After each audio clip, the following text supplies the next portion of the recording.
नमस्कार दोस्तों, मेरा नाम है वरुण और आप देख रहे हैं एसेट ज्ञान। आज हम बात करने वाले हैं मिस्टर रामदेव अग्रवाल जी के बारे में। मिस्टर रामदेव अग्रवाल जी ने स्टॉक मार्केट में ज़ीरो से शुरुआत करके 1400 करोड़ रुपए कमाए हैं। तो आइए जानते हैं उनकी inspirational story. Mister Ramdev Agrawal ji का जन्म रायपुर छत्तीसगढ़ के एक छोटे से गांव में हुआ था। उनके पिता अपने परिवार के पालन पोषण के लिए खेती पर ही निर्भर रहते थे। हालांकि रामदेव जी का शुरुआती जीवन बहुत ही कठिनाइयों भरा था, यहाँ तक कि उनके पिता के पास उनको पढ़ाने के लिए पर्याप्त साधन भी नहीं था और इसीलिए उन्होंने अपनी शुरुआती पढ़ाई गांव के एक छोटे से स्कूल में की थी। लेकिन रामदेव जी के पिता जानते थे कि अगर उन्हें यानी रामदेव जी को खेतीबाड़ी से हटकर कुछ करना है तो उनके लिए पढ़ाई ज़रूरी है। इसीलिए रामदेव जी ने सीए करने की सोची और तभी वो मुंबई निकल गए अपनी सीए की पढ़ाई पूरी करने। सीए करते हुए उन्हें स्टॉक मार्केट में इंटरेस्ट आने लगा। उन्हें कंपनीज की बैलेंस शीट पढ़ने का बहुत शौक था, तो वो स्टॉक मार्केट में ही अपना करियर बनाना चाहते थे। लेकिन उनके पास स्टॉक मार्केट का काम शुरू करने के लिए शुरुआती कैपिटल भी नहीं था। तभी 1987 में उनकी मुलाकात मिस्टर मोतीलाल ओसवाल से हुई, जो उनके जूनियर थे। मिस्टर मोतीलाल ओसवाल ने बातों बातों में उन्हें बताया कि उनके भाई को एक अच्छे स्टॉक ब्रोकर की तलाश है।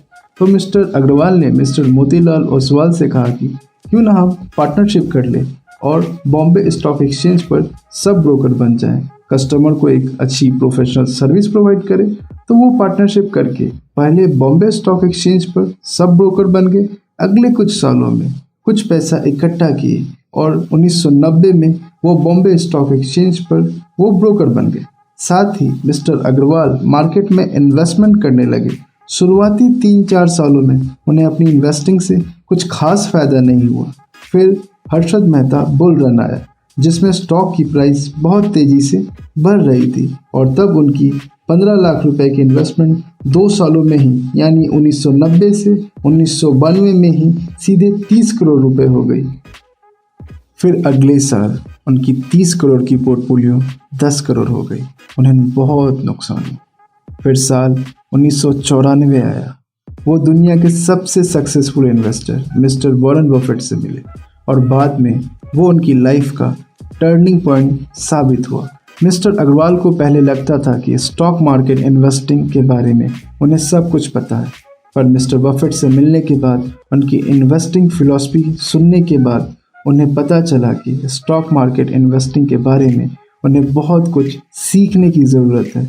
उन्होंने मिस्टर बफेट के लिखे हुए तब तक के सारे शेयर होल्डर लेटर्स पढ़ लिए, जिससे उन्हें अपनी खुद की इन्वेस्टमेंट स्ट्रेटजी डेवलप करने में मदद मिली। उसके बाद उनकी असली इन्वेस्टमेंट जर्नी शुरू हुई। 1994 में उनकी 10 करोड़ के पोर्टफोलियो में 225 कंपनियों के शेयर खरीद रखे थे, जो उन्होंने मिस्टर बफेट से मिलने के बाद बेच दिए और 10 से 15 सिलेक्टेड कंपनी में ही इन्वेस्ट किया और वो अगले ही साल डबल हो गए।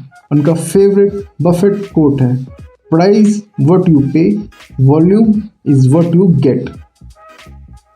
मिस्टर अग्रवाल कहते हैं, हमें मार्केट से डरना नहीं चाहिए।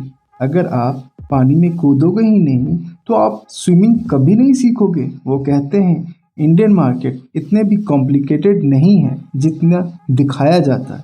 यहाँ मार्केट एवरेज 15 से 16% से बढ़ रहा है और फिक्स इनकम 6% से। वो आइंस्टीन के कोट को याद करते हैं और कहते हैं, compounding is the 8 wonders of the world, one who understand it earn it, one who does not पे फॉर इट। अगर आप छोटी सी रकम से भी शुरुआत करते हैं, फॉर एग्जाम्पल 10,000 रुपये, और वो 20 साल तक इन्वेस्ट करते रहो, तो वो भी 2 से 10 करोड़ तक की वेल्थ बन जाती है। मार्केट में स्पेकुलेट ना करें, इन्वेस्ट करें। एक इन्वेस्टर को मार्केट में सफल होने के लिए स्टॉक को आइडेंटिफाई करने के लिए विजन, उन्हें खरीदने के लिए करेज, उन्हें होल्ड करते रहने के लिए पेशेंस की एक ज़रूरत होती है। वो भी मानते हैं गोल्ड एक बेस्ट इन्वेस्टमेंट है, पर सबसे ज़्यादा रिटर्न इक्विटी से ही मिल सकता है। अगर मिस्टर अग्रवाल आज इन्वेस्टर ना होते तो वो एक टीचर होते, क्योंकि उन्हें पढ़ना और पढ़ाना दोनों ही बहुत पसंद है। 1996 में इन्होंने हीरो होंडा में इन्वेस्ट किया, 1998 में इन्फोसिस में और 2003 में इन्होंने एयरटेल में इन्वेस्ट किया। इनका मल्टीबैगर स्टॉक ढूंढने का मंत्र कुछ इस प्रकार है। रिटर्न ऑन इक्विटी, वो कहते हैं आरओई कम से कम 20% होना ही चाहिए और आप कभी भी कम आरओई के शेयर न खरीदें। ये हमेशा बढ़ते रहना चाहिए, ना कि गिरता या एक लेवल पे हो। इससे हमें ये पता चलता है कि कंपनी किस तरह फंड को एलोकेट करती है और कैसे हमें ज़्यादा रिटर्न दे सकती है। दूसरा, टर्म्स ऑफ ट्रेड। हमें कंपनी के बारे में ये देखना चाहिए कि क्या कंपनी के प्रोडक्ट्स को खरीदने के लिए कस्टमर एडवांस में पे करते हैं। इससे हमें ये पता चलता है कि कंपनी के प्रोडक्ट्स डिमांड में है और उनका कंपटीशन भी बहुत कम है, जो कि एक अच्छी कंपनी के संकेत है। तीसरा, कैश फ्लो। एक कंपनी का operating and pre cash flow हमेशा पॉजिटिव होना चाहिए। ये उनके प्रॉफिटेबिलिटी को दर्शाता है। चौथा, लॉन्गेटिविटी ऑफ द बिजनेस। उनकी बिजनेस स्टोरी कितनी देर तक चल सकती है। क्या वो मैकडोनल्ड जैसी फ्रेंचाइज बन सकती है जिसका डिमांड कभी खत्म नहीं होगा। पांचवा, कंपटीशन। एक कंपनी को अपने कंपटीशन से आगे रहना आना चाहिए।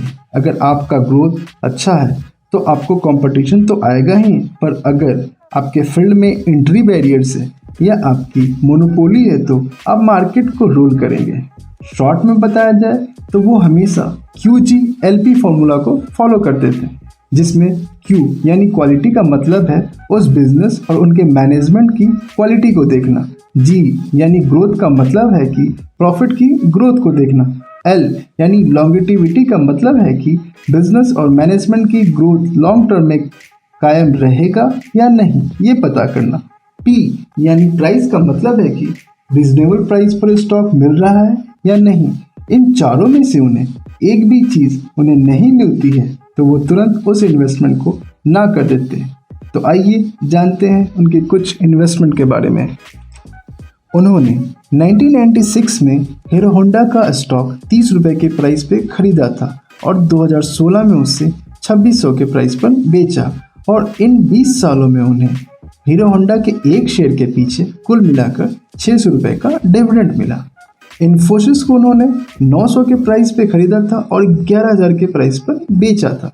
उन्हें पूरा विश्वास है कि इंडिया के पास बहुत ग्रोथ अपॉर्चुनिटी है और इन्वेस्टर को ज़रूर इसका फ़ायदा लेना चाहिए और खुद इस ग्रोथ का हिस्सा बनना चाहिए। कुछ कंपनीज में उन्होंने पैसा गंवाया भी है। वो कहते हैं फाइनेंशियल टेक्नोलॉजी के मैनेजमेंट में मैं ठीक से पढ़ नहीं पाया और आगे चलकर उन्होंने घोटाला कर दिया, जिसके कारण 1150 रुपये का खरीदा हुआ फाइनेंशियल टेक्नोलॉजी का शेयर उन्हें 150 में बेचना पड़ा। अपनी इस एक्सपीरियंस के बाद उन्हें बड़ी सीख मिली। अब वो कंपनी के मैनेजमेंट को डिटेल में चेक करते हैं। अगर उन्हें लगता है कि कंपनी के मैनेजमेंट के पास ईमानदारी ही नहीं है तो वो स्टॉक में इन्वेस्ट नहीं करते। किन स्टॉक को खरीदना है, जितना ये इम्पोर्टेंट है उतना ही ये इम्पोर्टेंट है कि किन स्टॉक को नहीं खरीदना है। मिस्टर अग्रवाल ने स्टॉक मार्केट से 1400 करोड़ से भी ज़्यादा पैसे कमाए हैं और साथ ही वो अपना financial business Motilal Oswal financial service भी चला रहे हैं, जिसमें मिस्टर मोतीलाल ओसवाल उनके पार्टनर हैं। उनका बिजनेस भी अच्छी तरह से बढ़ रहा है। साल 2008 में उन्होंने एसेट मैनेजमेंट का बिजनेस शुरू किया, यानी म्यूचुअल फंड और पोर्टफोलियो मैनेजमेंट सर्विसेज का बिजनेस शुरू किया और साल 2013 में उन्होंने हाउसिंग फाइनेंस का बिजनेस शुरू किया। मिस्टर वॉरेन बफेट को वो अपना गुरु मानते हैं और उनसे हमेशा कुछ न कुछ सीखने की कोशिश करते हैं। मिस्टर अग्रवाल जो कुछ सीखते हैं उसे अपने स्टॉक एनालिसिस में अप्लाई करते हैं। Mister Agarwal regular Berkshire Hathaway की मीटिंग के लिए वो वहां जाते हैं जहां पे मिस्टर वॉरेन बफेट अपने शेयर होल्डर्स को संबोधित करते हैं। उनका मानना है कि इन्वेस्टर को हमेशा सीखते रहना चाहिए और खुद को इम्प्रूव करते रहना चाहिए। तो अगर आपको मिस्टर रामदेव अग्रवाल जी की इन्वेस्टमेंट जर्नी, जो अपने आप में इंस्पिरेशनल स्टोरी है, पसंद आई है तो ज़रूर इस वीडियो को दोस्तों के साथ व्हाट्सएप पे शेयर करें और अगर आप एसेट ज्ञान चैनल पर नए हो तो हमारे चैनल को सब्सक्राइब करके हमारी एसेट ज्ञान फैमिली में शामिल हो जाएं। हम stock market, real estate, business और मोटिवेशनल वीडियो अपलोड करते हैं। धन्यवाद।